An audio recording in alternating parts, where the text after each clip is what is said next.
देने की बात खाती है कि काश उन्होंने मुझे कभी अकेला नहीं छोड़ा।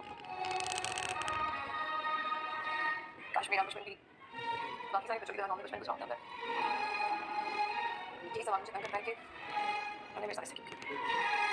मैं नहीं माफ कर पाऊंगी आगे कभी भी उनको अपने इसमें घूमने के लिए जिस तरह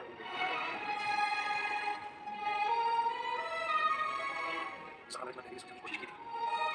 तुम और अजीत सर एक बहुत ही मजबूत दोस्त से मिले। वो कमजोर हो सकती है मगर कभी टूट नहीं सकती। साहब कैसी हो? मैं ठीक हूँ। तुम ठीक नहीं हो? क्या हो गया? नहीं थोड़ी सी तबीयत खराब है तो तुम्हें से लेकर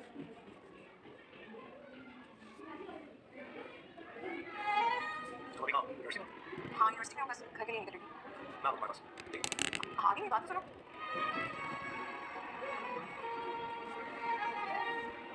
ठीक है फाइनल पाकर मेरी तो मीटिंग चल सही होगी। Thank you. बात नहीं क्या हो गया मैंने कुछ कह दिया था ना। ठीक है लेकिन आपको पता है जानती हूँ वो ये जानती हूँ मैंने ड्रिंक मंगवाई थी। ठीक है ना फिर चले जाना नहीं वो क्या नहीं मैंने सोचा जब मैं पार्टी तो करी मैं सब दोस्तों रिश्तेदारों को इनवाइट करूँगा और मैं वहाँ भाई हेलो तुम तो बहुत जीनियस निकले। तुम्हारी असाइनमेंट देखी टेबल पे भूल आए थे। बहुत अच्छी बनाई है यार। मैं तो तुम्हें हाँ तुम तो मुझे लोफर समझती हो इसको तुम्हें फॉलो करने के अलावा और कोई काम ही क्या।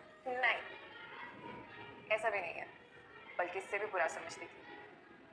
फिर वाकई कह रही हूँ असाइनमेंट बहुत अच्छी बनाई है। नेक्स्ट टाइम मेरी असाइनमेंट भी बना देना। मैं बिल्कुल अपने पापा पे गई वो नहीं की तरह इंटेलिजेंट और फोकस्ड।